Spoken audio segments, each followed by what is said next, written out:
अस्सलाम वालेकुम। Investigations and data journalism से मैं हूं शहबाज अकमल जिंदरान और आप देख रहे हैं शहबाज अकमल जिंदरान यूट्यूब चैनल। इस कोरोना वायरस ने जहां हमारे रोज़ो शब को मुतासर किया है, जहां दुनिया की हर इंडस्ट्री को और सियासी, समाजी और माशी सतह पर दुनिया के हर शोबे को मुतासर किया है, वहीं इसने फराहमी इंसाफ का जो अमल है उसको बुरी तरह हिट किया है।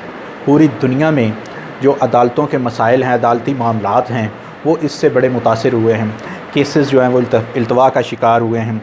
अगर हम पाकिस्तान की बात करें तो पाकिस्तान के 154 जो डिस्ट्रिक्ट्स हैं, अजला हैं, जिनमें पंजाब में 36 हैं, सिंध में 29 हैं, KPK में 34 हैं, बलूचिस्तान में 34 हैं, AJK में 10 हैं, गिलगित बल्तिस्तान में 14 हैं और इस्लामाबाद का एक डिस्ट्रिक्ट है।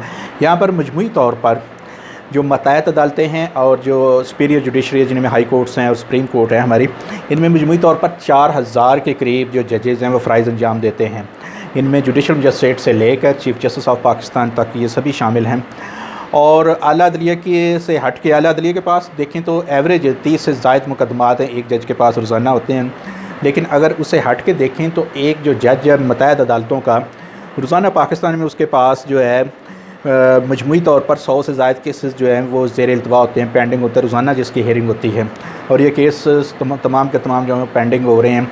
और एक जज के पास मजमूई तौर पर जो केसेस हैं जिनको महीने में समझ लें उसने समाअत करना है, वो 600 से ज़ायद होते हैं।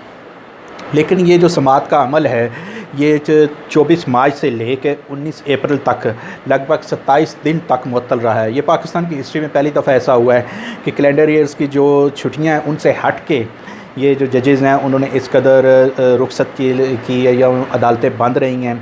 और अदालतों में ये नहीं कि अदालतें मुकम्मल पाकिस्तान में बंद रही हैं और फराहमी इंसाफ का अमल जो है मुकम्मल तौर पर वो ख़त्म होकर रह गया, बल्कि ये होता रहा है कि जो अर्जेंट मैटर्स हैं, अर्जेंट मैटर्स में आता है जो स्टे आर्डर्स हैं या किसी की बेल एप्लीकेशन है या किसी की प्री अरेस्ट या पोस्ट अरेस्ट जो बेल एप्लीकेशन है वो है, या किसी की डिटेंशन है, किसी को हब्से भेजा में रखा तो उसका केस जो है वो फौरी वहाँ पे उसकी समाअत हो सकती है।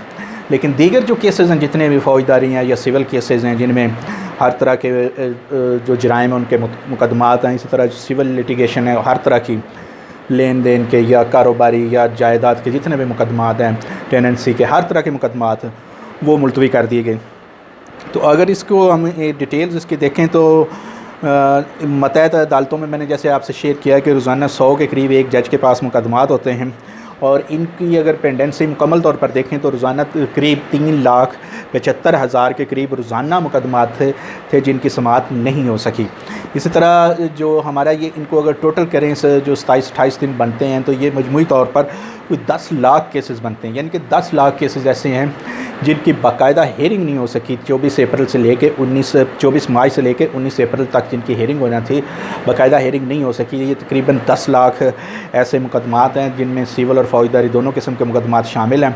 और पाकिस्तान की जो अदालतें हैं उनमें ये ज़ेर इल्तवा हैं। अब इससे होता क्या है, अगर मुकदमात नहीं हो सके समाअत तो क्या मसला है? ये मसला उन लोगों से पूछे जो बेचारे इन मुकदमात में इन्वॉल्व हैं, जो मुलजमान कैद काट रहे हैं उनसे पूछे, जो मुद्दईयान हैं उनसे पूछे, जो सिविल लिटिगेशन में है उनसे पूछे कि उनका ये एक महीना या एक दफ़ा एक डेट जो एडजर्न हो जाती है, जो मुलतवी हो जाता है केस, तो उन पर क्या गुजरती है। और यहाँ पर तो एडजर्नमेंट जो है वो एक लामुतनाई टाइम के लिए थी, कोई पता नहीं कि कब जो है उनके केस की हेयरिंग होगी, तो उनकी एडजर्नमेंट ऐसे कर दी गई। तो वो जो लोग आस जमाए बैठे थे, उम्मीद थी जिन्हें कि वो जल्द ही सुलाखों से बाहर आ जाएंगे, जल्द ही उनका केस का फ़ैसला हो जाएगा, जल्द ही उनके इंसाफ उन्हें मिल जाएगा, वो बेचारे अब मायूसी की आलम में थे। तो सिर्फ़ और सिर्फ यही है कि कोरोना कब ख़त्म होगा। पूरी दुनिया जो है अपने अपने तौर पे दुआ मांग रही है कि वो कोरोना से महफूज रहें, उनके अहल खाना महफूज रहें। लेकिन ये बेचारे जो लिटिगेंट हैं, जो मुकदमात में मुलव्वस हैं, चाहे वो मुलज़म साइड पे या मुद्दई साइड पे हैं, जिससे जैसे भी हैं, हर फ़रीक़ैन जो है अपनी अपनी जगह पर वो इसके लिए अलग से दुआ मांग रहे हैं क्योंकि उनको ये परेशानी कि उनके केसेस जो हैं उनकी दोबारा से हेयरिंग हो और जल्दी हेयरिंग हो। इस तरह पाकिस्तान की कोर्ट्स जो है, पाकिस्तान की अदलिया जो है वो इससे बड़ी कॉन्शियस थी कि ये जो है ये अच्छा नहीं हो रहा और मुकदमात जो है वो पेंडिंग नहीं होने चाहिए। लेकिन प्रिकॉशनरी मेजर्स लिए गए और ये अदालतों को मजबूरन बंद करना पड़ा और सिर्फ जो अर्जेंट मैटर्स हैं उन्हें टेकअप करना पड़ा। और इसी वजह से आपने देखा कि कोर्ट्स में भी बड़ी सख्ती रखी गई कि जो गैर ज़रूरी अफराद हैं वो कोर्ट के अंदर दाखिल ना, और जो आएँ वो भी मास्क पहन कर आएँ और हाथों को सैनिटाइज़ करें। तो ये थी मेरी आज की स्टोरी कि पाकिस्तान में फराहमी इंसाफ का जो अमल है वो भी कोरोना ने मुतासर किया। और ये सिर्फ पाकिस्तान में नहीं हुआ, पूरी दुनिया में, दुनिया के हर मुल्क में कोरोना ने फराहमी इंसाफ के अमल को मुतासर किया है। तो मेरी मज़ीद स्टोरीज़ के लिए आप मेरे चैनल को सब्सक्राइब कर सकती हैं और बेल आइकन का बटन दबाएं ताकि मेरी हर आने वाली नई वीडियो आप तक पहुंचती रहेगी। इजाज़त दीजिए, अल्लाह हाफ़िज़।